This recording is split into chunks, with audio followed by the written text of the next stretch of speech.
बसा हुआ था।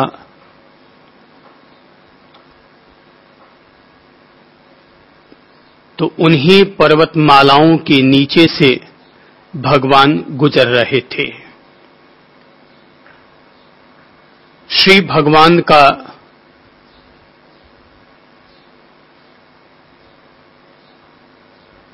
अपने ही परिवार का एक सदस्य, जिसका नाम था देवदत्त, लेकिन वो भगवान के प्रति अत्यधिक शत्रुता रखता था। हालांकि उसने श्री भगवान का शिष्यत्व भी ग्रहण किया हुआ था, लेकिन उसकी अपनी तमन्ना थी कि जिस तरह से गौतम बुद्ध का प्रभाव फैला हुआ है, ऐसे ही मेरा भी प्रभाव फैले, और जिस तरह से उनके हजारों शिष्य हैं, ऐसे ही मेरे भी हजारों शिष्य हों।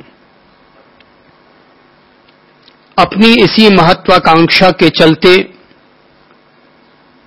उसने भगवान के शिष्यों के बीच में फूट डालने की भी कोशिश की, लेकिन जब वह उसमें सफल न हो पाया तो कहते हैं कि वह राजगृह नगर की पर्वतमालाओं पर चढ़ गया और इंतजार कर रहा था कि कब भगवान उन पर्वतमालाओं के नीचे से गुजरे। तो आज श्री भगवान उन्हीं पर्वतमालाओं के नीचे से गुजर रहे थे कि अचानक उसने ऊपर से एक बहुत बड़ा पत्थर उठाया और गौतम बुद्ध पर ऊपर से ही नीचे से फेंक डाला। कहते हैं, जाको राखे साइयां मार सके ना कोई, सो 10 इंच की दूरी रह गई और वह पत्थर भगवान श्री बुद्ध पर गिरने की बजाय उनसे 10 इंच आगे गिर पड़ा। लेकिन पत्थर इतना तेजी से गिरा था कि भले ही भगवान उससे बच गए हों, पर उस पत्थर का एक टुकड़ा उसमें से टूटा और वो उछल करके बुद्ध के पांव पर गिर पड़ा। बुद्ध के पांव से तेजी से खून बहने लगा। पीड़ा भी हुई होगी। शिष्य तत्काल दौड़े, ऊपर झांका तो देखा कि देवदत्त ने ऐसा कारनामा किया है, लेकिन देवदत्त वहां से भाग गया। शिष्य उस देवदत्त का पीछा करना चाहते थे, लेकिन बुद्ध ने मना कर दिया। सो पीछा करने की बजाय उन्होंने सीधा भगवान को उठाया और चैत्य विहार की तरफ ले आए। खून रोकने की कोशिश की गई, लेकिन घाव इतना गहरा, जख्म इतना गहरा हो गया था कि खून न रुक पाया। शिष्य दौड़े दौड़े गए वैद्य के पास। वो उस समय का एक महान वैद्य था, जिसका नाम था जीवक। बौद्ध शास्त्रों में इस वैद्य की बहुत प्रशंसा की गई है, क्योंकि यह वैद्य भिक्षु और मुनियों का अत्यंत भक्ति भाव से सेवा किया करता, इलाज करता। तो कहते हैं कि जीवक को लाया गया। जीवक ने यह सोच करके कि भगवान के खून तेज बह रहा है, घाव भी गहरा हो गया है, सो उसने तेज दवा उनके पांव पर बांध दी ताकि जल्दी से उनको राहत मिल जाए। चूंकि जीवक उस समय का अत्यंत प्रसिद्ध वैद्य था, तो उसके पास दूर दराज के गांवों में भी उसे जाना पड़ता। तो उसने यह कहते हुए भगवान के पट्टी बांध दी थी कि मैं सांझ पड़ने से पहले लौट आऊंगा। ये दवा बहुत तेज है, तो रात को बंधी हुई रहनी ठीक नहीं है, और मैं सांझ पड़ने से पहले आकर के भगवान के पट्टी इत्यादि वापस उतार दूंगा। जीवक चला गया। पर इत्तेफाक की बात कि सांझ पड़ने को आई, वैद्य दूसरे गांव से लौट न पाया।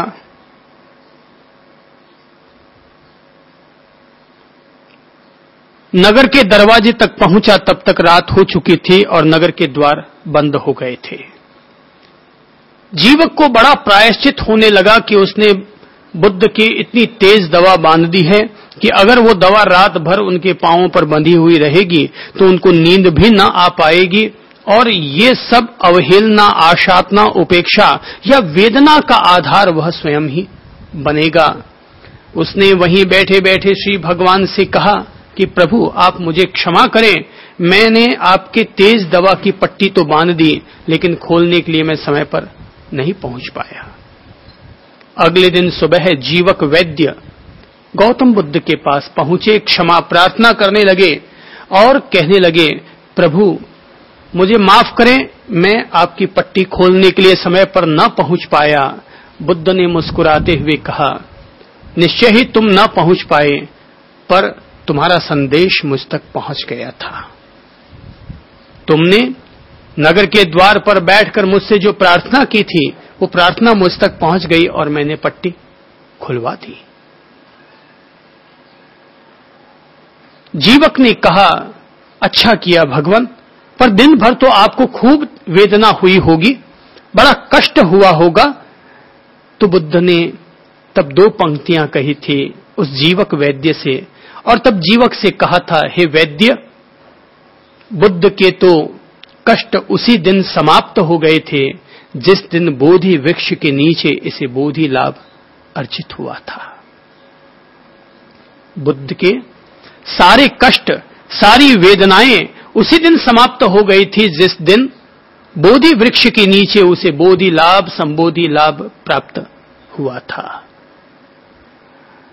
किसी भी इंसान के जीवन में कष्ट तभी तक रहा करते हैं जब तक उसके जीवन में या तो अज्ञान होता है, अबोध दशा होती है, असत्य का, मिथ्यात्व का प्रभाव होता है, तभी तक वेदना और कष्ट रहा करते हैं। लेकिन जब कोई व्यक्ति जीवन और जगत के मर्म को समझते हुए क्या है नित्य और क्या है अनित्य, इस जीवन और जगत के मर्म को जो व्यक्ति समझ जाता है वह आत्मज्ञानी व्यक्ति कष्ट और वेदनाओं से ऊपर उठ जाया करता है।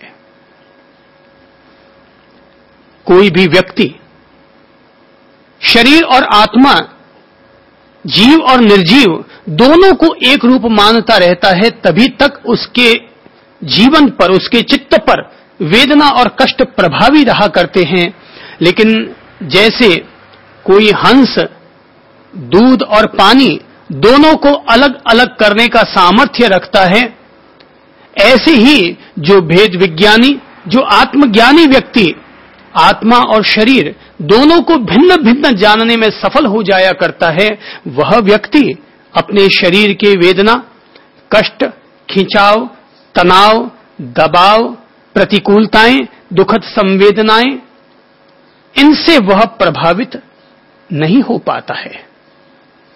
मैंने अपने जीवन में लगभग 30 साल पहले एक साध्वी को देखा था, जिस साध्वी का नाम था विचक्षण श्री। यह एक आत्मयोगिनी साध्वी हुई। मैंने देखा कि उस साध्वी महिला की छाती में कैंसर हो गया था और कैंसर की भयानक बीमारी उनके शरीर में फैलती चली गई। एक स्तन कैंसर के कारण हर समय लहूलुहान रहता, मवाद उसमें से रिसता रहता, ठीक वैसे ही जैसे किसी मां की छाती से दूध रिसता रहता है, ऐसे ही उनके मवाद और खून रिसता रहता।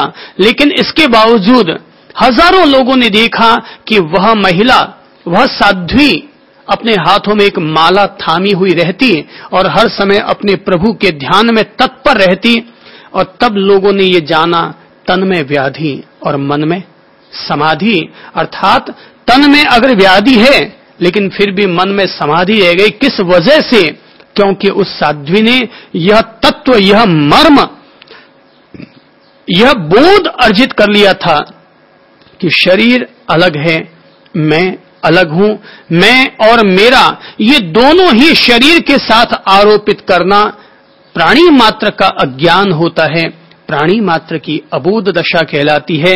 ये जो हमारी काया है, हाड़ मांस से बनी हुई काया, पंच महाभूतों से बनी हुई काया, मिट्टी, जल, अग्नि, वायु जैसी धातुओं से बनी हुई ये काया, इसका पता नहीं चलता ये कब तक है और कब तक नहीं है।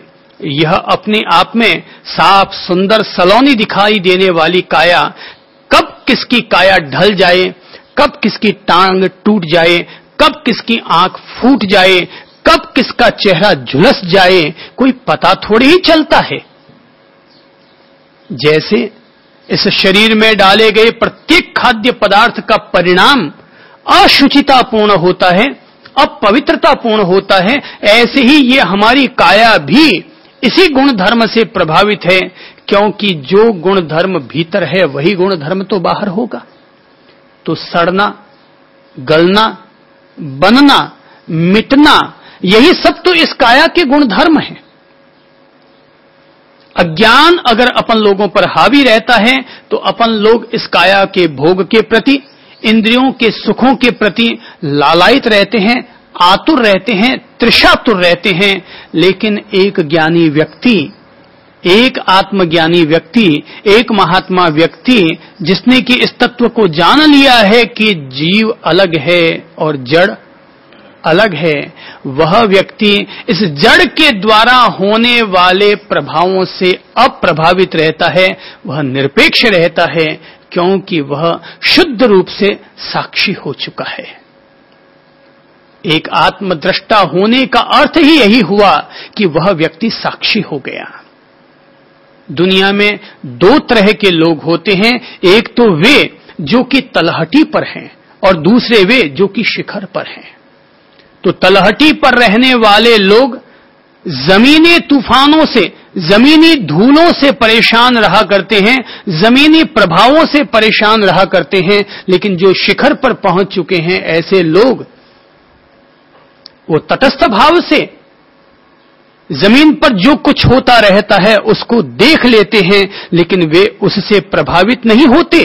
वे न तो कुछ ग्रहण करते हैं और न ही वे ऐसा समझते हैं कि यह अमुक तत्व ग्रहण करने योग्य नहीं है। इंद्रियों का जो हमारा क्षेत्र है, हमारी पांच इंद्रियों के जो हमारे क्षेत्र हैं, पांच इंद्रियों के जो गुणधर्म हैं, तो ये पल पल वैसे ही हमें लालायित, प्रेरित और आकर्षित करते रहते हैं, जैसे कि सांप की जिह्वा हर समय बाहर मचलती रहती है, जैसे कि कुत्ते की जीभ हर समय